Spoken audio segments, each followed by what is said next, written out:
بسم اللہ الرحمن الرحیم. آج ہمارا لیسن سورہ بقرہ آیت نمبر 16 to 20 ایز ویژول. پہلے ہم لفظی ترجمہ ہوگا، اس کے بعد میں مختصر تفسیر. تو شروع کرتے ہیں. اعوذ باللہ من الشیطان الرجیم. بسم اللہ الرحمن الرحیم. اولئک یہی لوگ ہیں، الذی جنہوں نے اشتروا خرید لی، دلالت گمراہی، بالہدی بدلے ہدایت کے، فما تو نہ رابحت فائدہ مند ہوئی، تجارتہم تجارت ان کی، وما اور نہ کانوا وہ تھے، مہتدین ہدایت پانے والے. مثلہم مثال ان کی، کمثل جیسے مثال، الذی اس کی، استوقد جس نے جلائی، نارن آگ، فلما پھر جب، اضاءت اس نے روشن کر دیا، ماحول اس کا، ذہب لے گیا، اللہ بنورہم نور ان کا، وترکہم اور اس نے چھوڑ دیا انہیں، فی ظلمات اندھیروں میں، لا یبصرون وہ نہیں دیکھ پاتے. صم بہرے ہیں، بکم گونگے ہیں، عمی اندھے ہیں، فاہم پس وہ، لا یرجعون نہیں وہ لوٹتے.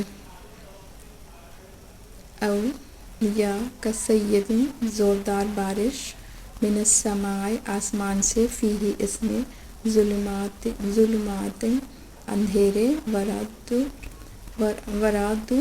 اور گرج، وبرق اور بجلی، یجعلون وہ ڈال دیتے ہیں، اصابعہم انگلیاں اپنی، فی اذانہم اپنے کانوں میں، من الصواعق بجلی کی کڑکوں سے، حذر بچنے کے لیے، موت سے، واللہ اور اللہ تعالی، محیط گھیرنے والا ہے، بالکافرین کافروں کو. یکاد قریب ہے، البرق بجلی کی چمک، یخطف کہ وہ اچک لے، ابصارہم نگاہیں ان کی، کلما جب کبھی، اضاء وہ روشن کرتی ہے، لہم ان کے لیے، مشوا وہ چل پڑتے ہیں، فیہ اس میں، واذا اور جب، اظلم وہ اندھیرا کر دیتی ہے، علیہم ان پر، قاموا وہ کھڑے ہو جاتے ہیں، ولو اور اگر، چاہے، اللہ لذہب البتہ وہ لے جائے، بسمعہم کان ان کے، وابصارہم اور آنکھیں ان کی، انا بے شک، اللہ تعالی، علی کل شیء اوپر ہر چیز کے، قدیر بہت قدرت رکھنے والا ہے. تو شروع کرتے ہیں. بسم اللہ الرحمن الرحیم. اولئک الذین اشتروا الضلالۃ بالہدی، فما ربحت تجارتہم، وما کانوا مہتدین.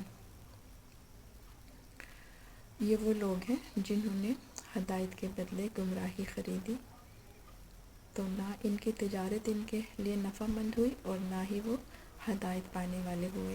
یہ آیت اللہ تعالیٰ نے منافقوں کے بارے میں بتا رہی ہے کہ یہ وہ لوگ ہیں جنہوں نے ہدایت کے بدلے میں گمراہی خرید لی. یہ وہ لوگ، اللہ تعالیٰ نے یہاں پر دو گروہوں کا ذکر کیا ہے.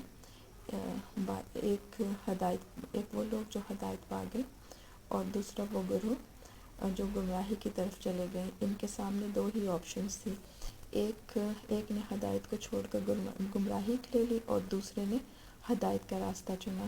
اس کے لیے ان کو، جن لوگوں نے ہدایت کا راستہ چنا، ان کو بہت بڑی قیمتیں ادا کرنا پڑی، مصیبتیں جھیلیں، بھوک پیاس برداشت کیا، اور لیکن پھر بھی انہوں نے اسلام کا راستہ نہیں چھوڑا، ہدایت کے راستے پہ رہے، اور انہوں نے ہدایت خریدی. جبکہ دوسرا جو گروہ تھا، اس نے ہدایت کو چھوڑ کر گمراہی خریدی. ان کے لیے آسانی تو ہوئی وقتی طور پر کہ وہ پریشانی سے بچ گئے، لیکن حقیقت میں سب سے زیادہ گھاٹے کا سودا انہی لوگوں نے کیا۔ اللہ سبحانہ تعالیٰ فرما رہے ہیں کہ ان کو کوئی فائدہ نہ ہوا ان کی تجارت کا جو انہوں نے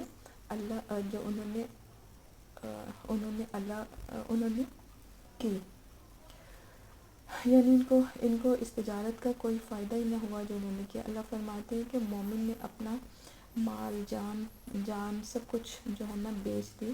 کس لیے بیچی؟ جنت کے لیے، جنت کے عوض میں انہوں نے یہ اپنا جان و مال سب کچھ لٹا دیا جنت کو حاصل کرنے کے لیے۔ تو جن لوگوں نے اس دنیا میں رہتے ہوئے جنت کا سودا کر لیا تو وہ کامیاب ہو گئے، لیکن اور جن لوگوں نے آسان راستے تلاش کیا، آسان راستے پر چلنے کے لیے آسان راستے چنے، تو انہوں نے دنیا کی کامیابی صرف دنیا کی کامیابی کو دیکھا۔ تو اللہ فرما رہے ہیں کہ انہوں نے خسارے کا سودا کیا، اور اب وہ خسارہ پانے والے لوگ ہو گئے، یعنی یہ منافقین۔ اور آیت نمبر 17 ہے مثلهم كمثل الذي استوقد نارا فلما أضاءت ما حوله ذهب الله بنورهم وتركهم في ظلمات لا يبصرون۔ ان لوگوں کی مثال اس شخص کی مثال کی طرح ہے جس نے آگ بھڑکائی، تو جب اس نے اس کے ارد گرد کی چیزوں کو روشن کر دیا تو اللہ تعالیٰ نے ان کے نور کو لے لیا اور انہیں اندھیروں میں چھوڑ دیا کہ وہ دیکھ نہیں سکتے۔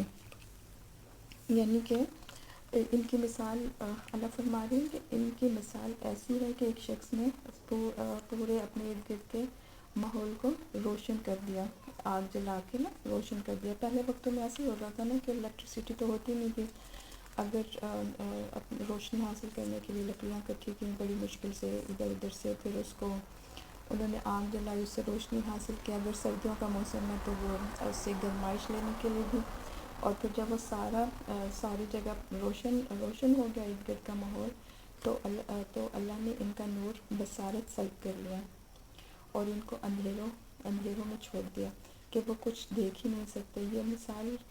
یہ مثال ان کفار کی ہے جنہوں نے اسلام کی روشنی پھیلنے کے بعد وہ اس سے محروم رہ گئے، یعنی کہ اللہ تعالیٰ نے جو روشنی کا ذکر کر رہے ہیں وہ اسلام سے اس کو تشبیہ دے رہے ہیں۔ حضور صلی اللہ علیہ وسلم کی آمد سے پہلے ہر طرف تاریکی پھیلی ہوئی تھی، کوئی حقیقت واضح نہیں تھی، قافلہ انسانیت تاریکی میں بھٹک رہا تھا۔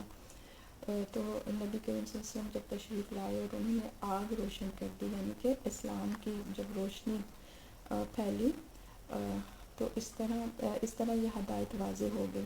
لیکن کچھ لوگ ایسے تھے جو کہ ضد، تعصب اور حسد کے بنا پر تکبر میں اتنے اندھے ہو گئے تھے کہ ان کی بینائی ہی زائل ہو گئی تھی، وہ دیکھ ہی نہیں سکتے تھے کچھ، انہیں کچھ صحیح راستہ ہی نہیں پتہ چل رہا تھا، تو وہ ویسے ہی بھٹکتے رہے جیسے کہ آپ صلی اللہ علیہ وسلم کے آنے سے پہلے بھٹک رہے تھے اندھیروں میں۔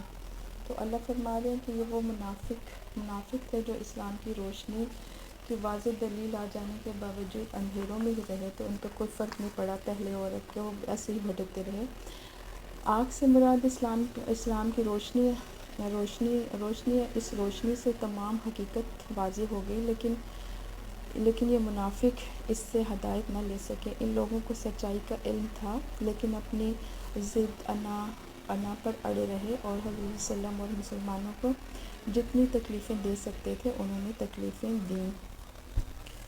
اور آیت نمبر 18 ہے جی سمو بکم امیون فاہم لا یرجعون، وہ بہرے ہیں، گونگے ہیں، اندھے ہیں، سو وہ نہیں پلٹتے۔ اس میں جو ہے اللہ تعالیٰ فرما رہے ہیں کہ یہ بہرے گونگے اور اندھے ہیں، اب یہ نہیں لوٹیں گے۔ یہ لوگ ابو جہل اور ابو لہب، ولید بن مغیرہ، یہ سب کے سب جو تھے نا ابھی زندہ ہی تھے جب یہ آیات نازل ہو رہی تھی، اور یہ سب کے سب غزوہ بدر میں واصل جہنم ہوئے جو سن 2 ہجری میں ہوئی تھی۔ یہ لوگ بالکل اس مثال کی مانند تھے، یہ جو ابھی میں نے بیان کی کہ سارا آس پاس کا جب کسی شخص نے روشن کر دیا آگ جلا کے، اور پھر اللہ تعالیٰ نے ان کی نظریں اس کا ان کا نور سلب کر لیا، بالکل اسی مانند یہ لوگ تھے کہ جانتے پوچھتے بھی نبی صلی اللہ علیہ وسلم کی مخالفت کرتے رہے۔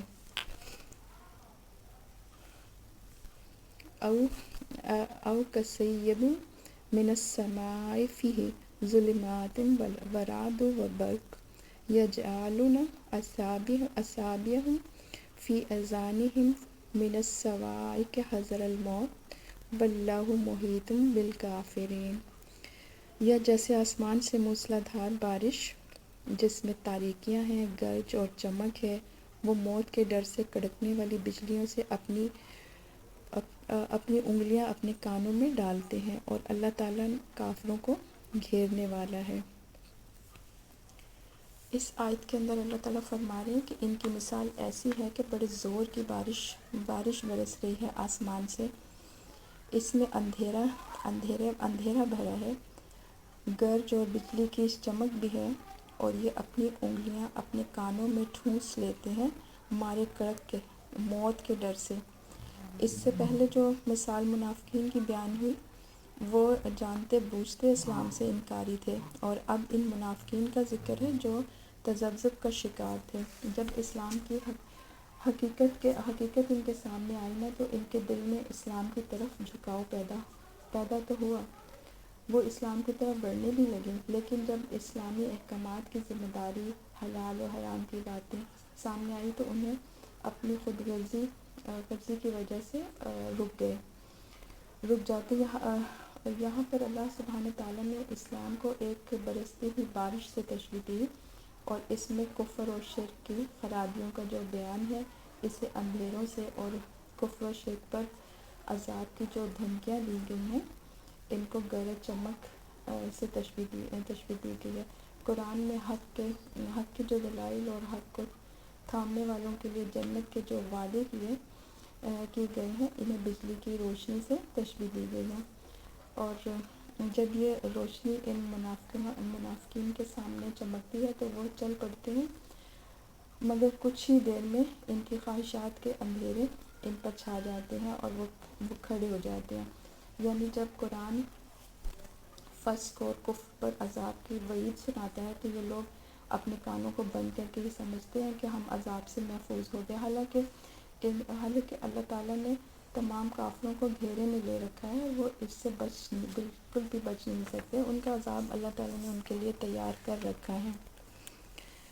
آیت نمبر 20 ہے جی، یکاد البرق یخطف ابصارہم کلما اضاء لہم مشوا فیہ واذا اظلم علیہم قاموا ولو شاء اللہ لذہب بسمعہم وابصارہم ان اللہ علی کل شیء قدیر۔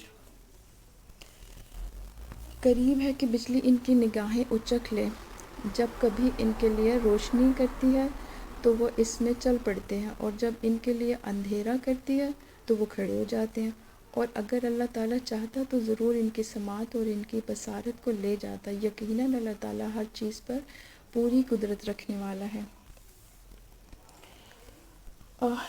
اس آیت کے اندر اللہ تعالیٰ فرما رہے ہیں کہ قریب ہے کہ بجلی اچک لے ان کی آنکھیں جب چمکتی ہے، ان پر تو چلنے لگتے ہیں اس کی روشنی میں، اور جب ان پر تاریکی طاری ہو جاتی ہے تو کھڑے کے کھڑے رہ جاتے ہیں، اور اگر اللہ چاہتا تو ان کی سماعت اور بصارت کو سلب کر لیتا۔ یہاں پر یہ نقشہ کھینچا جا رہا ہے کہ ایک طرف بارش ہو رہی ہے، یعنی قرآن آسمان سے نازل ہو رہا ہے، لیکن یہ کہ اس کے ساتھ کڑک بھی ہے اور گرج بھی ہے، کفر سے مقابلہ ہے، کفار کی طرف سے دھمکیاں ہیں، اندیشے اور خطرات ہیں، امتحانات ہیں، آزمائشیں ہیں۔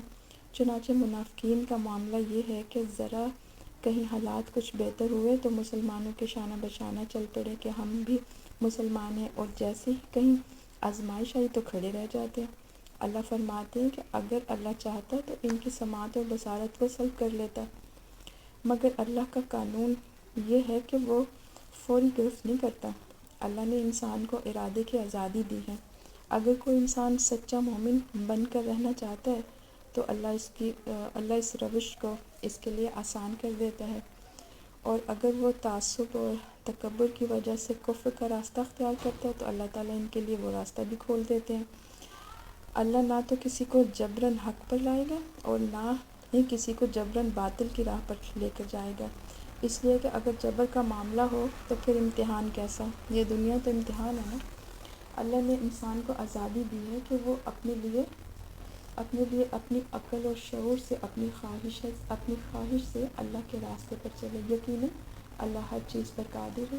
اللہ چاہے تو سب کو مسلمان کر دیتا، لیکن اللہ نے ہمیں اس دنیا میں امتحان کے لیے بھیجا ہے تاکہ ہم اپنے عمل سے جنت کو خریدیں، ہم اپنے عمل سے اللہ کو راضی کرنے والے بن جائیں، ہم اپنے عمل سے اللہ کی راہ میں بھاگنے والے بن جائیں۔